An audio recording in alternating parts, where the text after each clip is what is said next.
Barack Obama is no longer the 47-year-old man who first took office in 2009. At 63, his life is a reflection of the power of love, family, and stability. As the 44th President of the United States, he shared his journey, likes, and dislikes with the world, but one love has remained constant. In a heartwarming display of affection, Barack has made an emotional confession about the love of his life, revealing the depth of their connection and the lessons learned from their union.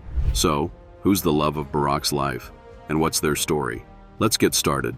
I just grab his keys, and we just go out. It's parked right in front, and I start circling the south lawn.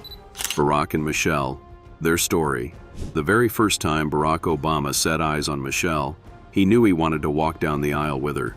She'd been assigned to supervise him, but the young woman was so hardworking and charismatic that Barack wanted nothing more than to ask her to be with him. Michelle, on the other hand, thought he was cute, but because she didn't want to complicate their working relationship, she decided not to date the new guy. Well, let's just say her plans didn't exactly go accordingly. The 27-year-old Barack charmed her over and over again until she was ready to admit that she wanted their union just as much as he did. Here's Barack and Michelle's love story. Their story begins in 1989 at the Chicago firm of Sidley Austin, where a 25-year-old Michelle Robinson worked as an attorney. Michelle went to work thinking it was about to be another regular day at the office, but to her surprise, she was tasked with showing the new guy the ropes. According to Michelle, since she went to Harvard, and so did he, they were automatically strung together. At first, Michelle wasn't too pleased with her new job description. She knew very well that the firm never took on first-year law students, and since the new guy was a first-year student, she wondered why exactly they'd taken him in. Turned out the firm had been so impressed by him that they wanted him on board more than anything else. With this new information in mind, Michelle once again thought that the new guy wasn't as great as everyone painted him to be, and oh, how wrong was she. Michelle didn't have the best first impression of him. He was late, and when he finally strolled in, it was with the kind of confidence that made it seem like he owned the place. But she still wasn't impressed. The new guy introduced himself as Barack Obama. Little did Michelle know, this confident newcomer would one day become the love of her life, an unlikely romance. At the time, Michelle was his mentor at the law firm where they worked. Dating him wasn't even a consideration. She was too focused on her career, and she had recently sworn off dating altogether. In her memoir, Becoming, she wrote, "Not once did I think about him as someone I'd want to date." But Barack was persistent. About a month in, he asked her out. Michelle's first reaction was, "No way, this is completely tacky." Eventually, though, she changed her mind. Their first date was simple but meaningful. Ice cream, a long walk, and a movie. The story of that day was even depicted in the 2016 film, Southside with You. Michelle later recalled how everything just clicked between them. In her words, "By the end of the date, it was over. I was sold." Barack, on the other hand, had his own charming recollection. He told O Magazine that he had treated her to the finest ice cream Baskin-Robbins had to offer, their dinner table doubling as the curb. This was where he kissed her, and it tasted like chocolate. Their relationship deepened, and 2 years later, on July 31st, 1991, Barack proposed. But true to form, he didn't make it easy. As Michelle described in her book, they were at dinner when Barack brought up the topic of marriage. He held her hand, smiled, and told her that while he loved her completely, he still didn't see the point of marriage. Michelle saw red. According to her, it was like pushing a button in her, the kind of big blinking red button you might find in some sort of nuclear facility surrounded by warning signs and evacuation maps. They debated the issue attorney style for a while, Michelle growing increasingly frustrated. Then, just as the argument reached its peak, the waiter arrived with dessert. He placed a plate in front of her, covered with a silver lid. Michelle was still fuming and barely glanced down, but when she finally did, she saw that instead of chocolate cake, there was a small velvet box. Inside, a diamond ring. Barack had played her. The whole debate had been a setup. She wrote that it had taken her a second to dismantle her anger and slide into joyful shock. In her words, "He'd riled me up because this was the very last time he would invoke his inane marriage argument ever again, as long as we both should live." Of course, she said yes, and in 1992, on October 3rd, the future first couple became husband and wife. But their wedding day didn't start perfectly. Michelle shared in a 2018 anniversary post that you couldn't tell from the photo, but Barack woke up on their wedding day with a nasty head cold. Somehow, by the time he met her at the altar, the cold had magically disappeared and they had danced almost all night. Still, despite their joy, the Obamas aren't strangers to experiencing difficulty in their marriage, and they've never kept these struggles hidden. Raising kids and moving to the White House. Independence Day, 1998. The Obamas' lives changed when they welcomed their first daughter, Malia Ann Obama. It was the beginning of yet another adventure, one that would take the family places they never could have imagined. Michelle has always been vocal about her struggles and the challenges she faced with motherhood. In her memoir, Becoming, she revealed that she underwent IVF treatment after suffering miscarriages. It was a deeply painful experience, one that she, like so many women, endured in silence. She shared in an interview that she felt like she failed because she didn't know how common miscarriages were, because those who have experienced them barely talk about them. Instead, they sit in their own pain, thinking that somehow they're broken. But Michelle and all the other women who experienced miscarriages aren't broken. In 2001, she and Barack welcomed their second daughter, Natasha Sasha Obama, on June 10th, completing their family of 4. The family's lives changed forever in 2004, when Barack ran for and won a U.S. Senate seat in Illinois. That same year, he delivered the keynote speech at the Democratic National Convention, a moment that catapulted him onto the national stage. From this moment, it was clear that he wasn't just another senator, he was a rising star. 3 years later, he announced his candidacy for president. The decision meant major changes for their family. Malia and Sasha were still young, and Michelle had her own doubts about what lay ahead. She agreed, but she couldn't deny the painful thought prodding her mind. Although she supported him in campaigning, she also felt certain he wouldn't make it all the way. Barack had spoken so often and so passionately of healing our country's divisions, appealing to a set of higher ideals he believed were innate in most people. But Michelle had seen enough of the divisions to temper her own hopes. But he won, and not only did they make history, their lives took a turnaround for the better. On June 3, 2008, Barack became the presumptive Democratic nominee for president, defeating Hillary Clinton. In August, he officially accepted the nomination at the convention. And then, on November 4th, he won the election, becoming the first black president of the United States. That night, standing before a massive crowd in Chicago, he acknowledged the woman who had been by his side through it all. "I would not be standing here tonight without the unyielding support of my best friend for the last 16 years, the rock of our family and the love of my life, our nation's next First Lady, Michelle Obama." Barack's first term as president began with a moment that made the whole country swoon, the inaugural ball.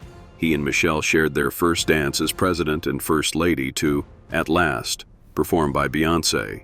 And before they danced, Barack took a moment to appreciate his wife. "First of all, how good-looking is my wife?" he asked the crowd, a statement met with cheers.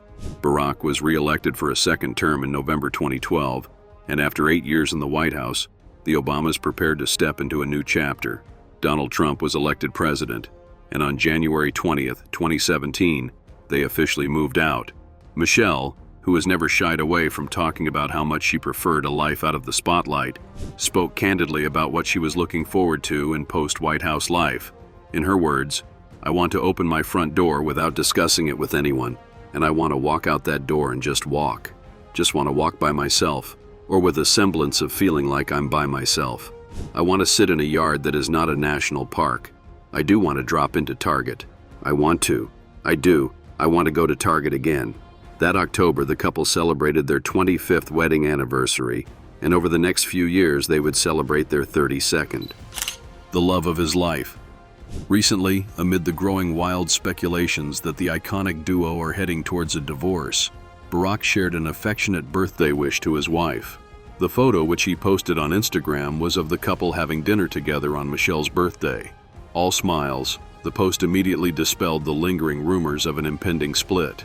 It was also in this post that he referred to her as the love of my life. The photo, which has been analyzed by members of the public, depicts the couple dressed casually, holding hands while seated for dinner, in a room lined with wine bottles. Barack's post read, "Happy birthday to the love of my life. You fill every room with warmth, wisdom, humor, and grace, And you look good doing it. I'm so lucky to be able to take on life's adventures with you. Love you." Although Michelle replied to the wish with a "love you, honey," accompanied by a heart emoji and an emoji of a face blowing a kiss, many weren't convinced that this duo was making these remarks out of love. In fact, some netizens seemed to believe that this was a front meant to convince many that the couple was still going strong, as seen in the comments. The others, who weren't on the same train, wished the ex-First Lady, and also said that they understood not wanting to spend the birthday weekend at the inauguration. However, those who were still not convinced spent hours nitpicking the photo, calling it fake or non-romantic, while questioning the distance and believing the smiles were fake.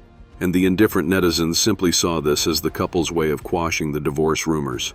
But if you're wondering why people are so pressed about Barack's post, here's why. Divorce rumors. It all began when it was announced that Michelle would not attend the inauguration of Donald Trump, leaving Barack to attend the event alone. Many citizens seemed to think this was her way of ostracizing herself from things associated with Barack's politics. After all, what was so important that a former First Lady would choose over attending a new president's inauguration? But here's the thing. Michelle hasn't been shy about sharing her distaste for Trump. While this doesn't automatically mean that this is the reason behind her absence, it could potentially be, especially because Michelle isn't one to put on a smiley face for the sake of the cameras. Don't believe us? Check out some of the photos from Trump's first inauguration back in 2017. Additionally, Michelle also allegedly accused Trump of racism during last year's Democratic National Convention. This was most likely why Michelle chose to avoid his inauguration.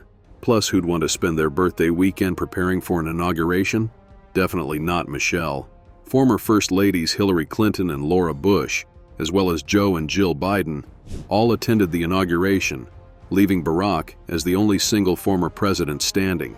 Plus, Michelle's decision to skip the inauguration is not unprecedented, as Donald Trump and his wife Melania were absent from Biden's inauguration 4 years ago, following Trump's refusal to accept his election defeat in 2020. Although all these are speculations, no actual reason was given for her absence. But officially, everyone seemed to believe it was a result of prior commitments. However, the one thing that really drove home the divorce theory was the fact that weeks before, Michelle had also missed the state funeral of former President Jimmy Carter. Although she cited a scheduling conflict, she was later reported to be vacationing in Hawaii without her husband. Official functions aside, this duo just hasn't been seen out and about together as frequently in public since delivering speeches at the Democratic Convention 6 months ago. In addition, the divorce rumors were further fueled by a body language specialist who analyzed the Obamas' public appearance in mid-December during their dinner outing in Los Angeles. She observed that Barack appeared sober and chose to walk behind Michelle rather than beside her. To make matters worse, there was no conversation between them. The expert also noted that whilst Michelle initially exhibited a relaxed and cheerful demeanor on their way to the vehicle, there was a noticeable absence of mutual interaction between the photographers. The stars that finally broke the camel's back was when they slid into the vehicle and Michelle's smile disappeared. Following this, both she and Barack stared straight ahead without engaging with each other. We've got to admit, that's a little strange for a couple who can hardly keep their hands off of each other. But then again, the Obamas have been very vocal about some of the struggles in their marriage, with Michelle even writing that there were 10 years when she couldn't stand her husband. Perhaps the couple is just going through a rough patch. That's definitely a more plausible direction. However, news of Barack's alleged infidelity has also raised eyebrows, especially since it's with none other than Jennifer Aniston. The shocked alleged other woman was quick to deny the claims, stating that she had met Barack only a handful of times and could never do such a thing like that to Michelle. It's unclear what's true and what's not, but given Jennifer's history with a cheating spouse, it's possible that she wouldn't want to put another woman in such a situation. Regardless, even though there aren't any solid leads to follow on the divorce, some journalists keep pushing the narrative. Meghan McCain and Tara Palmieri. Some internet users simply believe that the internet has a way of turning the most mundane moments into headline-worthy scandals, and Barack's birthday message to Michelle is one such example. To conspiracy theorists, the Instagram post was a last-ditch attempt at damage control, one that, in their view, failed miserably. But who exactly is pushing this narrative? Meghan McCain, for one. In a podcast interview with Tara Palmieri, she claimed that very serious journalists had told her the rumors were true. Tara didn't dismiss the idea, saying she'd also heard whispers that the Obamas live separate lives. She even suggested that the gossip might be politically motivated, which isn't far-fetched given Meghan's usual stance on Democrats. However, conservative influencer Jessica Reed Krause took it a step further, sending out a newsletter to her 400,000 subscribers that included the baseless claim that Obama was having an affair with Jennifer, even though she publicly denied it months ago. Despite the noise, no major news outlet has picked up the story, leaving it in that strange space between a full-blown scandal and an unverified internet rumor. But since it also hasn't been disproven, people have found themselves casually speculating. However, while indulging in celebrity gossip can admittedly be fun, it's a little weird to base a whole divorce theory on an Instagram caption and a missed funeral. Of course, the Obamas may have marital struggles, as staying married is hard for anyone, let alone a couple under constant public scrutiny. Speaking of, Michelle herself has made no secret of her distaste for politics, while Barack still seems to thrive in it. It's possible that this might be another Tom Brady-Gisele Bündchen situation, where an inability to step away from the spotlight leads to a split. However, for now, there doesn't seem to be any tangible evidence beyond flimsy online speculation. Selfishly, some people don't want to believe the rumors, and we can't blame them for it. The Obamas are one of the few remaining old-school power couples in politics, and their relationship represents something bigger. While they do need to be a personal, emotional support couple for the world, their stability is comforting. But if they do break up, then the people who would prefer to die on the hill of an impending divorce can say, "I told you so." What do you think? Is there a divorce in the books for the Obamas? Or is this just another trying time? Tell us in the comments below. Thanks for watching. To enjoy more exciting videos, click play on the video on your screen. And don't forget to like, subscribe, and hit the bell so you get notified when a new video drops.